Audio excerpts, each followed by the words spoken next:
falling. Rain is falling. A storm has arisen. The dark-haired girl in the black raincoat stood over the unconscious blonde man with the thick eyebrows. The girl felt a crazed smirk come upon her pale face.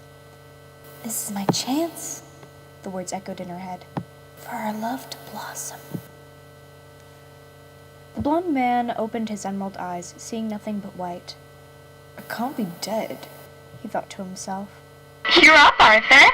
An unfamiliar voice echoed through his ears. Arthur tried sitting up, but realized he was shackled to the bed he had been placed on. He moved his head frantically. He noticed the walls had not a single splash of color. He saw no one in the room. "Who are you?" he shouted, his voice hoarse. "Arthur, you shouldn't shout. You had a fever from being out in the rain for so long. I wouldn't want your beautiful voice to be racked forever if you strain it," the voice said. Arthur suddenly spotted a camera in the top corner of the ceiling pointed at him. Next to it was a speaker. "That's how she's monitoring me," Arthur thought. "Let me out of here!" Arthur began to struggle. "Please, Arthur, you need to be specific. Out of where? Out of the shackles? Out of the room? Out of the building?" "All of the above."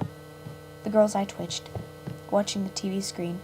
She was in the control room, watching her beloved TV star struggle and scream, shooting glares at the camera every once in a while. The girl hated how Arthur wished to leave her. She loved him with all her heart. How could he not see that? She was about to press the intercom button, but she stopped herself.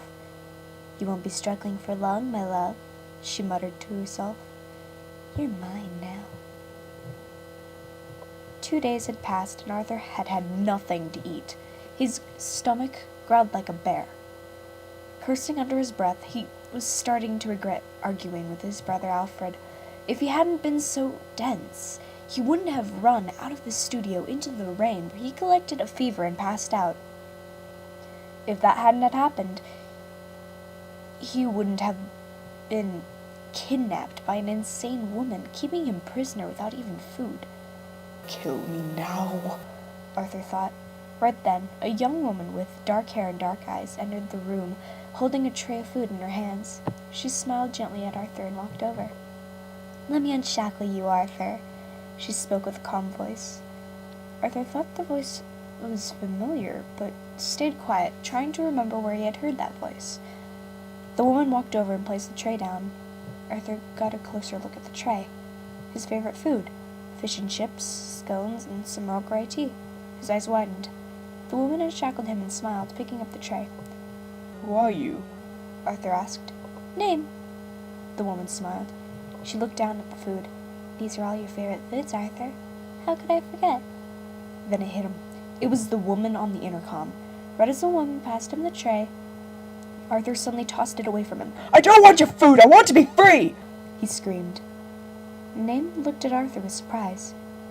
"Arthur!" "Let me free!" Name was silent for a moment.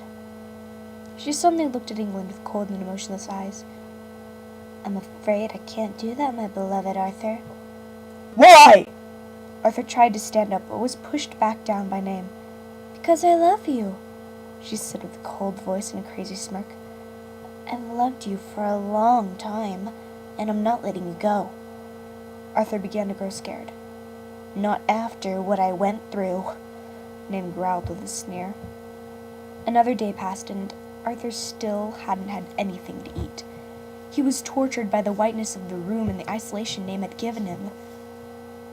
He painfully fell asleep, ignoring his stomach's complaints. Knowing he was asleep, Name snuck in. She smirked, looking at the sleeping TV star. She strolled over to Arthur, her smirk suddenly fading. "That smell," she thought. She took a whiff of Arthur's clothes and wrinkled her nose. She shook her head. "I can't let my love smell so horrible. Not only do his clothes need a bath, but so does he. But he wouldn't appreciate me stripping him in his sleep." Name suddenly smirked at the idea that popped into her head. She took a hold of Arthur and began to drag him out of the white room and into the laundry room. As if Arthur had been ordinary laundry, Name shoved him into the washing machine. She got out a camera and started recording Arthur being washed in the machine. "My handsome little Arthur's gonna be clean." Name smirked. Once Arthur was finished getting cleaned, Name pulled him out with a smirk. She dragged him back to the white room and left his soggy self on the floor. Name quickly left. Arthur suddenly began to come to, coughing up water onto the hardwood floor. He painfully sat up, feeling sick. He looked at his body. Why am I soaked? Oh, you were stinky, so I gave you a wash, love. Name's voice sounded from the speaker. Arthur suddenly glared up at the camera. Don't be angry. I was only doing you a favor. Name said. I could have died! A risk I'm willing to take. Arthur was horrified. Name decided she was going to leave Arthur alone for now. She walked to the garage and turned her attention to the blueprints of a rocket on a metallic table. Observing them, she smirked. Name looked over at the contraption to the side. The rocket had been built. All she needed was one last thing. Arthur. Arthur sat on the bed, trying to recollect his thoughts. He felt as if he could die, like he was going to die, like he wanted to die. He saw a jug of gasoline close to the frame of the bed. Hesitating at first, he grabbed the gasoline, opened the lid, and dumped all of the gasoline on him. The bitter taste of gasoline reached his lips. Suddenly remembering the lighter he had in his pocket, he pulled it out, hoping it would still work after being in the washer with him. After a few tries, Arthur succeeded in letting the lighter's flame pop up. I just want to die. He thought. Please let me die. The lighter's flame began to inch closer to his face. He could feel the gasoline start to sizzle. Expecting death, he closed his eyes. Suddenly, he heard the door burst open and he felt a coolness embrace him. Name had come in and sprayed him with a fire extinguisher. Arthur! The woman put down the fire extinguisher, pouting a little. You made yourself stinky again. Without another word, Name took out some ropes and tied Arthur's hands back. What in the world? Arthur screamed. We're going on a road trip, my love. Just the two of us. Name smirked with an evil glint in her eyes. Forever. What? And no one will stand in our way. Name started to drag Arthur out of the room to the garage. Nobody! Not the other fangirls, not your co-stars, not my parents, not the police. Nobody! So stop! Name didn't listen. She just kept mumbling on and on about how she and Arthur would be together forever and ever. Arthur suddenly saw the rocket. His eyes widened with fear. Name! Name sighed dreamily. I love how you say my name. No! Stop! Please! Name shoved Arthur on top of the rocket, tying him down. Arthur tried to escape, to no avail. Name put on goggles and took out a remote with only 2 buttons. An off and an on button. Excited, she immediately pressed on, watching as the rocket came to life. Name's eyes began to sparkle with excitement as a wide smirk appeared on her pale face. Yes! Arthur began to shout for help. The ropes began to tighten around him with each struggle. He felt air escape him. The happiness on Name's face soon faded as she found 2 flaws. 1, she didn't have a way to get on the rocket in time. And 2, the rocket wasn't budging. Panicked, Name tried to press the off button many times, but before realizing the button was stuck. No, no, no, no, no, no!